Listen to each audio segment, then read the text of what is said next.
Après un mois à Sumatra, je suis de retour en France et évidemment je vais tout vous raconter. Pour recontextualiser un petit peu, ce repérage d'un mois il a pris place dans la construction de notre projet avec Harapan Digadja pour la protection des éléphants à Sumatra en Indonésie. Si vous suivez un peu l'association, vous savez qu'on construit justement un programme de protection des éléphants en Asie du Sud-Est et évidemment avant de partir sur le terrain il est essentiel d'avoir une compréhension parfaite de tous les enjeux locaux, des menaces, des contraintes, des opportunités. Et c'est pour ça que depuis décembre 2023, je suis parti en Thaïlande, à Sumatra, et que j'y suis retourné un mois pour justement acquérir toute cette connaissance et cette compréhension pour ensuite mener à bien ce projet pour les éléphants. La première grande étape du repérage qui a commencé le 20 juillet, qui s'est terminée le 17 août, ça a été 10 jours au bord du parc national de Gunung Leuser.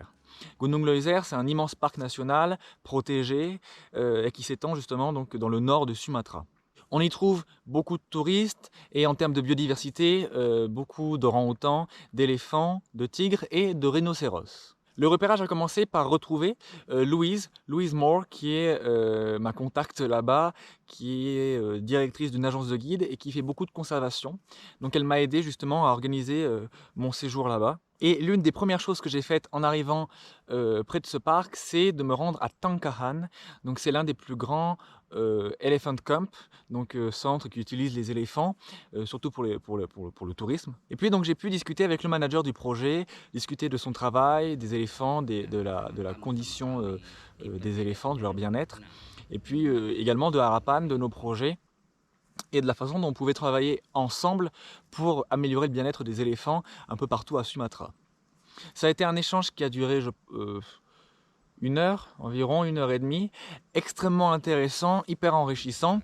Et puis, alors évidemment je ne vais pas tout vous raconter dans le détail, sinon il y en aurait pour des heures, mais simplement je retiendrai la fin de l'entretien où je lui ai demandé ce qu'il pensait du projet de Harapan de construire un sanctuaire pour les éléphants captifs. Et la réponse a été extrêmement positive puisqu'il m'a confié qu'il trouvait le projet vraiment super et que si Tangkahan avait le budget, il l'aurait certainement déjà fait. Donc créer justement un sanctuaire, une maison de retraite pour les éléphants les plus âgés, ceux qui ne peuvent plus travailler dans les camps, qui ne peuvent plus porter de touristes parce qu'ils sont trop vieux, blessés, malades. Et il a vraiment trouvé que c'était une super idée et il est vraiment prêt à soutenir le projet à 200%. Donc c'est extrêmement positif si Harapan peut avoir le soutien d'une personne comme lui, le manager d'un camp, ce qui laisse espérer qu'on puisse avoir le soutien de plein de camps à Sumatra. Et donc, comme je vous le dis, c'est une très bonne nouvelle, puisque c'est avec ces personnes-là que Harapan veut travailler, construire ce sanctuaire, et donc c'est vraiment une sorte de premier pied-à-terre en Indonésie, un premier soutien qui a du poids, en fait, et qui va vraiment nous accompagner dans la construction de ce sanctuaire, de ce projet pour les éléphants. Donc vraiment extrêmement positif et puis ouais, une excellente nouvelle. Durant mon séjour près de Gunung Leuser, j'ai aussi pu rencontrer le manager du Sumatran Ranger Project, qui est un projet, une ONG qui effectue des patrouilles en forêt pour enlever les pièges posés par les braconniers et puis aussi également atténuer les conflits entre la faune sauvage et les humains. Sur le bord du parc national, on a effectivement beaucoup de braconnage. Ce sont souvent des pièges qui sont posés pour attraper des cochons sauvages, des sangliers, ou des mounjaks, des chevreuils. Le problème, c'est que c'est pas seulement les sangliers qui se prennent dans ces pièges, ce sont aussi les ours, les éléphantos, souvent, les tigres. Et donc là, ça devient beaucoup plus problématique. Pendant certaines saisons, pendant certaines périodes de l'année, il y a également beaucoup de conflits. Là, c'était en plus la saison du durian, donc ce fameux fruit qui est assez connu en Europe pour sentir extrêmement mauvais et qui est adoré par les orang-outans et les éléphants.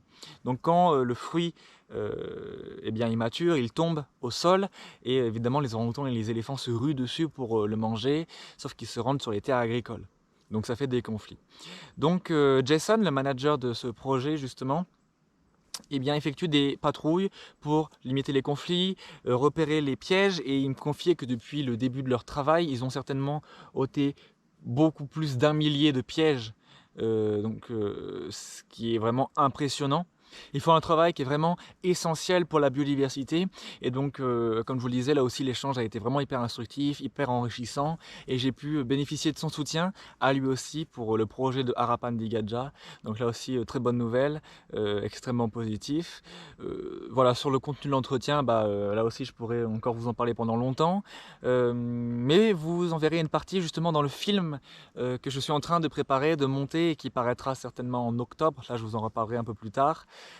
Puisque justement j'ai fait des interviews de ces personnes, Jason, le manager de Tankan, et puis d'autres personnes, d'autres acteurs de la biodiversité que j'ai rencontrés durant le repérage, et vous pourrez donc voir tout ça dans les films. Et puis l'intérêt aussi d'être sur le bord du parc national de Gunung Leuser, c'est de tout simplement pouvoir s'y rendre. Donc j'ai passé 4 jours en cumulé dans la jungle pour aller voir les éléphants sauvages. Et donc on a vu 3 éléphants sauvages au total. C'était vraiment assez magique comme moment. J'ai partagé, je crois, notamment un des éléphants qu'on a rencontré, un grand mâle sur les réseaux de Harapan, Instagram, LinkedIn et Facebook. Et effectivement, si vous allez voir les images, c'est vraiment assez impressionnant. Les éléphants, c'est pas facile à trouver, hein, malgré le fait que ce soit assez imposant, mais en fait c'est extrêmement silencieux et on a été capable de suivre un éléphant au bruit qu'il faisait en forêt, et puis dès qu'il a commencé à être vraiment silencieux, on l'a perdu et on l'a jamais trouvé. C'est vraiment assez impressionnant. Ce qui est assez intéressant aussi de voir, c'est ces grands passages que les éléphants font dans le milieu. On voit vraiment toutes les traces qu'ils laissent, de grands couloirs, de grandes ouvertures. Et là où ça devient intéressant, c'est qu'au milieu des traces d'éléphants, il y a des traces de tigres. Et il y a des traces aussi de sangliers. C'est là où on voit que l'éléphant est vraiment essentiel, puisque c'est lui qui garantit à toutes les autres espèces qui peuplent la forêt de pouvoir justement se rendre dans l'écosystème. Là où j'ai été plus sceptique, c'est en allant chercher des orang-outans, parce qu'on s'est retrouvé dans une zone qui était particulièrement touristique, et donc il y avait beaucoup de monde. Donc là, j'ai plus mis le doigt sur une problématique de surtourisme et de dérangement sur la faune sauvage, donc en particulier sur les orang-outans. Je ne peux pas vous en dire plus, mais vous verrez dans le film en octobre que justement, il y avait vraiment 2 salles, 2 ambiances entre le moment où je suis allé voir les éléphants et puis le moment où je suis allé voir les orang-outans. Donc là aussi, ensuite, les jours suivants, j'ai pu visiter plusieurs projets menés par des petites ONG, des petites associations, des petits groupements de personnes. Il y a plein de petites actions pour la biodiversité dans cette région-là, mais qui manque quand même un vrai dynamisme global pour être plus efficace et protéger plus activement, plus concrètement encore la nature dans cette région-là. La deuxième grande étape de ce repérage, ça a été après 2 jours en ville, à Medan, et après une visite du zoo de la ville, pour voir un peu les conditions de détention des animaux. Ça a été donc de se rendre dans le seul sanctuaire pour éléphants de Sumatra. J'y suis resté 3-4 jours et ça a été assez intéressant parce que c'est l'endroit le moins pire pour les éléphants. Puisque c'est notamment le seul lieu où il n'y a pas de balade à dos d'éléphants qui sont proposées. Officiellement, il n'y a pas de baignade. Donc à ce niveau-là, c'est assez positif. Là aussi, je dois être honnête, j'ai été assez sceptique vis-à-vis du projet et vis-à-vis de ce sanctuaire, puisque c'était assez différent des sanctuaires que j'ai visités durant mes précédents repérages. Il y a beaucoup de choses qui vont bien, mais il y a aussi beaucoup de choses qui sont sur la voie du progrès. Sauf que des fois, il y a encore beaucoup de chemin à faire. Ce que j'ai aussi appris, c'est que il y a eu des changements de management il y a quelques années à peine. Et donc que certaines conditions de travail des employés, que certaines conditions d'entretien entre guillemets des éléphants ont été modifiées, pas forcément dans le bon sens à mon goût. Donc, vous le voyez de toute façon quand j'en parle, je suis assez mitigé vis-à-vis de ce projet. C'est l'endroit le moins pire pour les éléphants, mais c'est pas forcément le meilleur. Là aussi, vous verrez dans le film qui paraîtra en octobre, pourquoi est-ce que je vous dis tout ça, pourquoi est-ce que je suis aussi sceptique. Quoi qu'il en soit, ça a en tout cas été intéressant de voir aussi leur travail, voir un peu le point de vue des managers, des employés, des maouts, et puis aussi tout simplement de voir ce sanctuaire et comment est-ce qu'on pourrait travailler avec lui et avec justement les autres camps de Sumatra pour bâtir un endroit où tous les moyens nécessaires à déployer pour les éléphants seraient mobilisables facilement, que ce soit financier, matériel, humain. Et puis la troisième grande étape de ce repérage, ça a été de passer quelques jours auprès de Cikrini, dans l'extrême nord de Sumatra, en Aceh. Cikrini, c'est l'experte des éléphants de Sumatra. Et elle travaille depuis quelques années, depuis plusieurs années, sur la réduction des conflits entre les éléphants et les humains. Donc j'ai pu la rejoindre, visiter tous ses projets, et ça a été là aussi extrêmement instructif.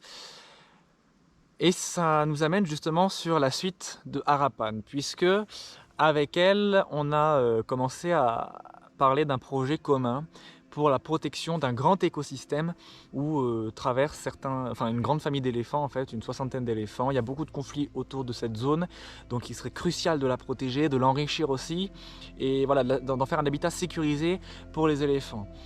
Donc je vous en dis pas encore plus parce que justement on est encore en train de travailler dessus, mais il y a une grande opportunité là-bas pour Harapan de pouvoir protéger cet habitat-là. Ce serait l'une des premières actions de notre association. Et puis ensuite d'enrichir cet habitat, de le sécuriser avec des patrouilles, de pouvoir ensuite installer tout le matériel et le dispositif scientifique pour pouvoir faire un vrai suivi des populations d'éléphants. Et puis surtout faire disparaître autant que possible les conflits entre les éléphants et les humains. Aujourd'hui, les villages que j'ai pu visiter mettent en place des clôtures électriques, ce qui n'est pas l'idéal, puisque d'une part, c'est dangereux, puisque l'électricité vient du système électrique du village. Donc dès que les éléphants touchent la clôture, ils sont électrocutés. Et puis les éléphants en plus ont vite compris comment est-ce qu'on peut faire tomber les clôtures, donc sur le long terme c'est pas la solution. La solution, comme j'ai pu le dire dans de précédentes vidéos, c'est de faire des patrouilles humaines, de construire des tranchées si on veut vraiment mettre en place des infrastructures autour des terres, et ça c'est justement ce que fait Chick avec son projet. Aujourd'hui elle a besoin évidemment de soutien au niveau financier. Et c'est ce que pourrait notamment aussi lui apporter Harapan. Et puis l'autre petite fierté aussi, c'est que j'ai pu leur faire télécharger une application HEC Alert, qui est une application développée par Nature and Wildlife Association, une ONG thaïlandaise qui gère justement les conflits entre les éléphants et les humains, qui a développé cette application. Et c'est vraiment un outil super puisque tous les villageois peuvent s'en servir, et dès qu'ils voient un éléphant passer autour du village, ils peuvent le signaler, et toutes les personnes autour de la région sont signalées, ont une notification d'alerte et peuvent rester chez elles en sécurité. L'une des problématiques avec les conflits, c'est que souvent les gens sortent de chez eux, tombent sur un éléphant et se font charger.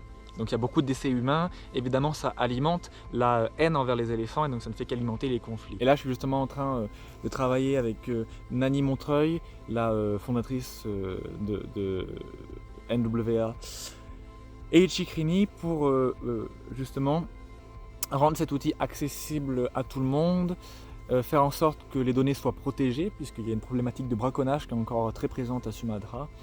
Donc voilà, évidemment c'est en partenariat avec les autres projets qu'on doit travailler, on veut travailler, c'est comme ça qu'on est le plus efficace. Et donc justement c'est content d'avoir pu pousser ce domino en espérant que justement il en fasse tomber d'autres, que ça aille loin et qu'on puisse vraiment régler cette problématique de conflit dans cette région.